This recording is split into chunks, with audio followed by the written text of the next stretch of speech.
So చర్చిలో పెద్ద ఎత్తున ప్రవీణ్ గారికి జస్టిస్ కావాలని చెప్పి పెద్ద ఎత్తున నిరసనలు అయితే తెలుపుతా ఉన్నారు. సో మాట్లాడదాం. మేడం చెప్పండి, ఎట్లా చూస్తారు ప్రవీణ్ గారి మృతిని? చాలా దుఃఖకరమైనటువంటి ఒక వార్త అండి ఇది. అసలు ఇంత మంచి సేవకుడు, యోధుడు, మరి ఎంతోమంది క్రైస్తవులను క్రీస్తులు నడిపిస్తూ బలపరుస్తూ, ముఖ్యంగా 200 అనాథ పిల్లలను పోషిస్తూ, మరి రోడ్డు మీద పడి ఉన్నటువంటి ఒక భిక్షాటనం చేస్తున్నటువంటి మనుషులను తీసుకెళ్ళి ఒక హోమ్లో పెట్టి వాళ్ళకు ఆతిథ్యం ఇస్తూ, వాళ్ళకు ఆహారం ఇస్తూ, బట్టలు ఇస్తూ, ఎన్నో ధర్మ కార్యాలు చేస్తున్నటువంటి, దేవుని కార్యాలు చేస్తున్నటువంటి ప్రవీణ్ పాస్టర్ గారిని చంపడానికి వాళ్ళకు మనసు ఎలాగొచ్చిందో, అసలు చేతులు ఎలాగొచ్చాయో మాకు అర్థం అవ్వట్లేదండి. ఏదేమైనా కానీ పోస్ట్ మార్టం రిపోర్ట్ మాత్రము న్యాయపూర్వకంగా ఇవ్వాల్సిందిగా మేము క్రైస్తవులంతా కూడా ప్రభుత్వాలను, తెలంగాణ మరి ఆంధ్ర రాష్ట్రాన్ని మేము కోరుచున్నాం. ఈ విషయంలో మాత్రం ఎవరు కూడా మరి చెయ్యి కలిపి మన క్రైస్తవులకు, మా క్రైస్తవ సమాజానికి అన్యాయం చేకూర్చకూడదు అంటే మేము బ్రతిమలాడుకుంటున్నామండి. మరి ముఖ్యంగా ప్రవీణ్ పాస్టర్ గారి యొక్క మృతి మా క్రైస్తత్వానికి ఎంతో లోటుకరంగా ఉంది. అయినప్పటికీ మా తండ్రి అయిన దేవుడు సమర్థుడు. ఇలాంటి పాస్టర్స్ని ఎంతోమందిని, ఇలాంటి ప్రవీణ్లను ఎంతోమందిని దేవుడు లేపుకుంటాడు.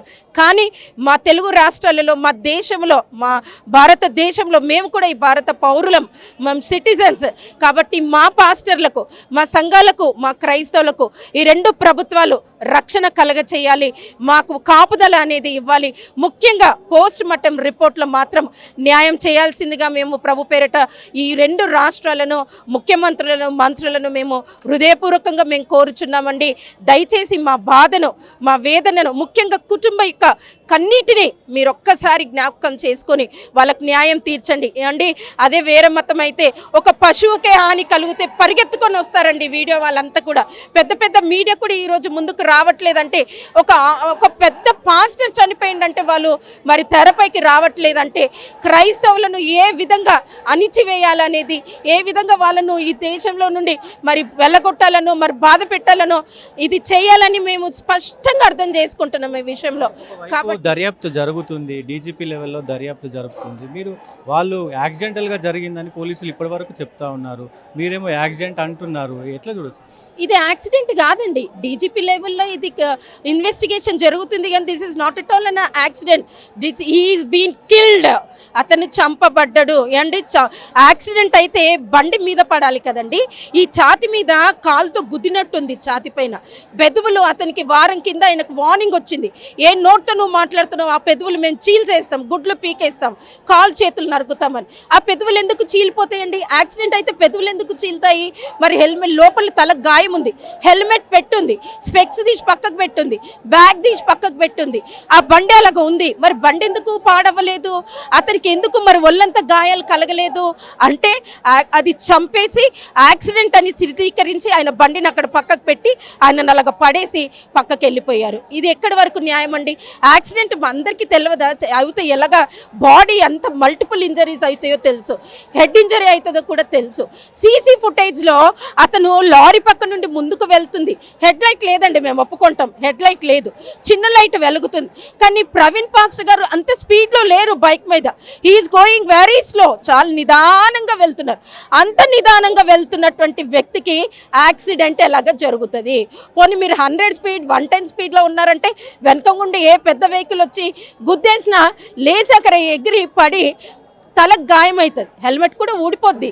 సోషల్ మీడియాలో తాగి డ్రైవ్ చేసిండు అనేది కూడా సర్క్యులేట్ అవుతుంది. తాగడం అనేది అసాధ్యము, తాగడము అసంభవము. క్రైస్తవ పాస్టర్లు మద్యము తీసుకోరు, తాగరు, తాగొద్దు అని విశ్వాసులకు చెప్తారు, అంతేకాని వాళ్ళు మద్యం తీసుకోరు. ఇది 110% ఇది అబద్ధము. పాస్టర్ గారు తాగలేదు అండి. చెప్పేవాళ్ళు చేసేవారుగా పాస్టర్లు ఉంటారు. ఒక పాస్టరే కాపరి సరి అయిన దారిలో నడుస్తే గొర్రెలైనటువంటి విశ్వాసులు సరైన దారిలో నడుస్తారు. పాస్టరే తాగిండి అనుకోండి, ఇక చర్చెస్లో అంతా కూడా విశ్వాసులు రారండి, తాగుబోతు క్రైస్తవులు వచ్చి కూర్చుంటారు. ఇది ఎక్కడైనా న్యాయపూర్వకమైన మాటనేనండి? అసలు ఈ మాటకు తోక మూత ఏమైనా అర్థం ఉందా అండి? అసలు పాస్టర్ గారు తాగి ఎందుకు ప్రయాణం చేస్తారు? ప్రయాణంలో ఉన్న వాళ్ళు, బైక్ నడిపిస్తున్న వాళ్ళు తాగితే ఒకవేళ వెనక ఒక వ్యక్తిని కూర్చోబెట్టుకుంటారు, ఏం జరుగుతుందో అని. This is common sense which is going to be happen on the road when we're travelling. అలాంటప్పుడు ఒక్కరుగా ఉన్నటువంటి ప్రవీణ్ పాస్టర్ గారు తాగి ఎంత ధైర్యం కలుగుతాయినట్ల ఒక్కరు వెహికల్ డ్రైవ్ చేసి చేస్తారంటే ఇది అబద్ధం, ఇది తప్పు, ఆయన తాగలేదు. మరి ముఖ్యంగా క్రైస్తత్వం నుండి మేము చెప్తున్నాం, మా బైబిల్లో స్పష్టంగా ఉంది, మద్యము సేవించొద్దు, త్రాగుబోతులు పరలోకానికి రానేరరు.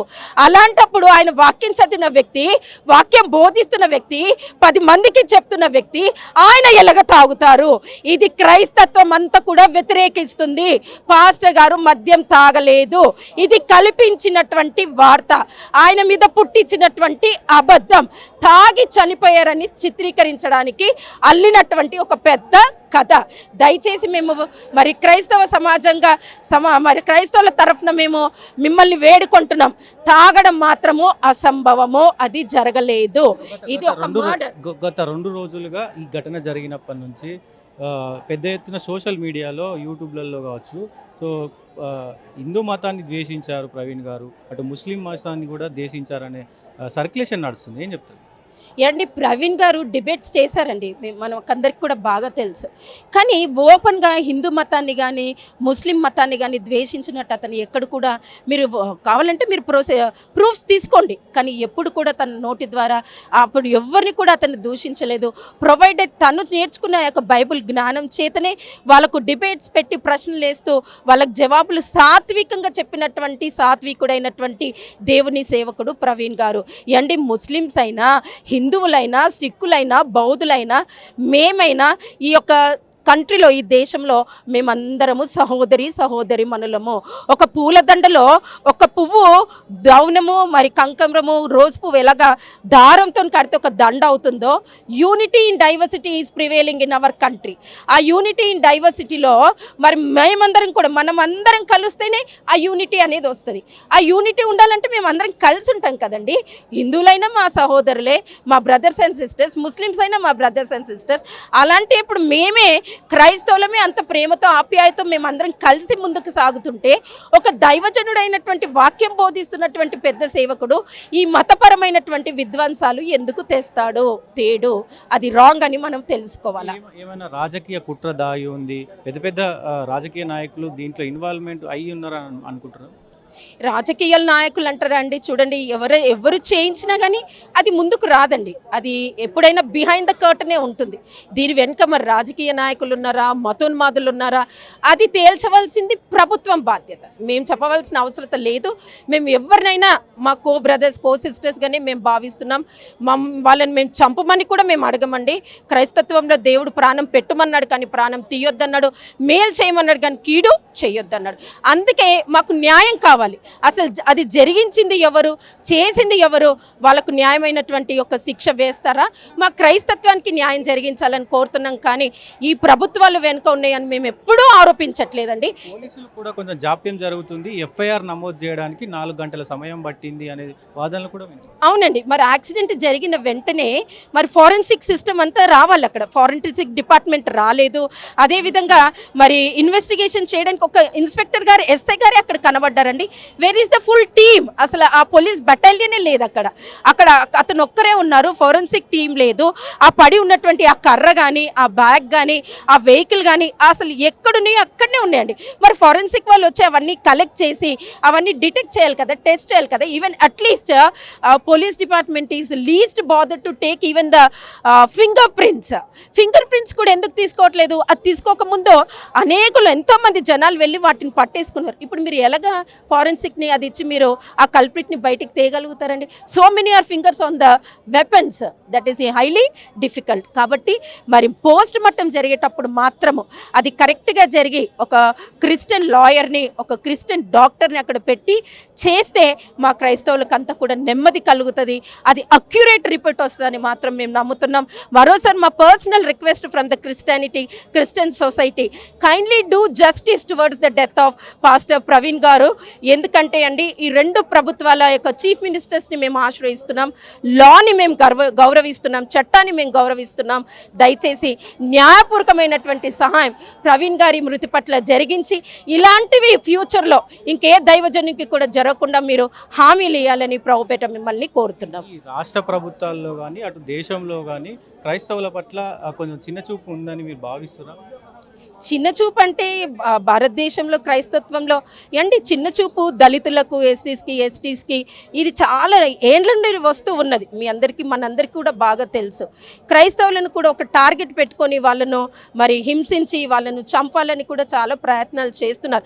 అసలు ఎందుకు చేస్తున్నారో మాకు అర్థం అవ్వట్లేదండి. అంటే మేము ఎవరిని వెళ్ళి బాధ పెట్టట్లేదు కదా, మాకు ఇవి కావాలని మేము అడగట్లేదు కదా, మా తోటి సహోదరులలాగానే మేము ఇతరులను ప్రేమిస్తున్నప్పుడు అదే ప్రేమ భావం మాకు చూపించాలనేదే మేము కోరుతున్నాం. క్రైస్తవులను అసలు ఎందుకు టార్గెట్ చేస్తున్నారు? We want the reason. అసలు దాని వెనుక కారణం ఏంటిది? మా వల్ల మీకు ఏదైనా బాధ కలుగుతుందా అండి? మా దేవుణ్ణి మేము స్మరించుకుంటున్నాం, మీ అందరి దేవుళ్ళను మీరు స్మరించుకుంటున్నారు, మేము కాదనట్లేదు. కానీ క్రైస్తవుల పట్ల ఈ వివక్ష చూయించకుండా వాళ్ళను కూడా భారతీయ పౌరులుగా మీరు వాళ్ళను కూడా ట్రీట్ చేసి న్యాయంగా వాళ్ళతో కూడా వ్యవహరించాల్సిందిగా జరిగినటువంటి అడ్వకేట్ ఇజ్రాయెల్ పైన కూడా ఒక హత్యాయత్నం జరిగింది. ఆయన చనిపోయారు, నిందితుడు దొరికిండు. అయినప్పటికీ ఈ 2-3 రోజులుగా గత ప్రవీణ్ గారిది అటు ఇజ్రాయెల్ గారిది పెద్ద మీ క్రైస్తవులది సెన్సేషనల్గా మారింది. ఎట్లా చూడొచ్చు? అంటే క్రైస్తవుల పట్ల హిందువులు కానీ ముస్లింలు కానీ ఏమన్నా మీ పైన వివక్ష చూస్తురా? క్రైస్తవుల పట్ల హిందువులు ముస్లింలు వివక్ష చూస్తున్నారు అనేది అయితే మేము వాళ్ళను సోదరులుగా భావిస్తున్నామండి. వాళ్ళు చేశారో చేయలేదని ఎవిడెన్స్ లేనిది మేమైతే చెప్పలేం. అది తప్పు, మేము చెప్పకూడదు కూడా. మరి మొన్న ఇజ్రాయెల్ అడ్వకేట్ని కూడా చంపారు. దస్తగిరి అనేటువంటి వ్యక్తి చంపాడు. చంపనని తనంతా తను పోయి పోలీస్ స్టేషన్లో సరెండర్ అయ్యాడండి. అది కూడా ఒక కపుల్కి అతను మేలు చేయబోతే అతనికే కీడు జరిగి తను ప్రాణాన్ని కోల్పోయాడు. అంటే క్రైస్తవులు ప్రాణం పెట్టేవాళ్ళు కానీ మేలు చేసేవాళ్ళు కానీ అలాంటి వారిని ఎందుకు ఈ సమాజం ఎందుకు దూషిస్తుందో మాకు అర్థం అవ్వట్లేదు. దయచేసి ప్రేమించండి, దూషించకండి. ఎందుకంటే ఒక ప్రాణం తీశారంటే దాని వెనుక ఎంత భయంకరమైనటువంటి బాధను మనం ఫ్యూచర్లో అనుభవించబోతామో కూడా మనం అది జ్ఞాపకం పెట్టుకోవాలండి. ఎందుకంటే ఇప్పుడు చేసాం కదా అంటే అనుకుంటాం కానీ ఏదో ఒక తరంలో దేవుడు దానికి ఖచ్చితంగా ప్రతిఫలం అనేది చూపిస్తాడు. అందరం మంచిగా ఉందాం. ఈ దేశం మనది. ఈ దేశంలో మనం అందరం కూడా పౌరులము. ఈ పౌరసత్వం ఎప్పుడైతే కలిగి ఉన్నామో శాంతి సమాధానం భద్రత కలిగి ఈ భారతదేశాన్ని మనం కాపాడి ఈ సమన్వయ ఈ బ్రదర్హుడ్ అనేది మనం అందరం కూడా ఏక మనసుతో ముందుకు తీసుకెళ్లాల్సిందిగానే మేము క్రైస్తత్వం నుండి కోరుచున్నామండి.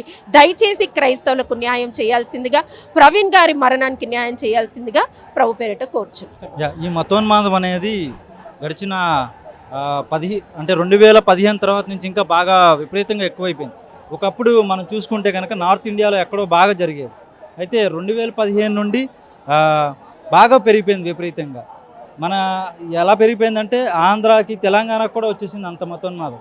ఇప్పుడు ఏదైతే ప్రవీణ్ గారి ప్రమాదం ఉందో అది యాక్సిడెంట్ అయితే కాదు, మర్డర్ లాగానే కనిపిస్తుంది. దీని వెనక మతోన్మాదులు ఉన్నారని చెప్పి మాకు అనుమానంగా ఉంది. అనుమానం మాత్రమే కాదు, దాన్ని ధృవపరిచే కొన్ని పోస్టులు కానీ కొన్ని ఆధారాలు కానీ మాకు కనబడుతూ ఉన్నాయన్నమాట. ఈ ఎవరైతే ఆయనకి ఈ మతోన్మాదుల నుండి చాలా థ్రెటనింగ్ కాల్స్ వచ్చినాయి అని చెప్పి ఆయనే చెప్పారు స్వయంగా. చాలాసార్లు బెదిరించారు. ఒకసారి కారులో వెళ్ళినప్పుడు కూడా అటాక్ చేయడం జరిగింది. ఆయన్ని చాలా బెదిరింపులు చేశారు. ఎందుకంటే ఆయన ఈ మతోన్మాదులు ఇప్పుడు ముఖ్యంగా రాధా మనోహర్ దాసు, కరుణాకర్ సుగుణ, అమారా ప్రసాద్ ఇలాంటి వీళ్ళందరూ క్రైస్తవ్యాన్ని, క్రీస్తును, బైబిల్ని, మరియమ్మని వీళ్ళు పదే పదే బూతులు మాట్లాడుతూ అమ్మనా బూతులు తిడుతూ క్రైస్తవ్యాన్ని కించపరుస్తూ వచ్చారు. అయితే ఆ సమయంలో ప్రవీణ్ గారు ఏం చేశారంటే క్రైస్తవ విశ్వాసాన్ని డిఫెండ్ చేసుకోవడానికి ఆయన ఏం చేశారంటే ఫైట్ చేశారనమాట. ఇది క్రైస్తవ విశ్వాసం అని చెప్పి డిఫెండ్ చేశారు. అందులో భాగంగా చేశారు. అవతల విశ్వాసంలో ఏముంది, మీ పుస్తకాల్లో ఇలా ఉందని చెప్పారు. దానికి వీళ్ళు ఏం చేశారంటే అతని పైన కక్ష కట్టి ఇది చేశారని చెప్పి మేము బలంగా నమ్ముతాం.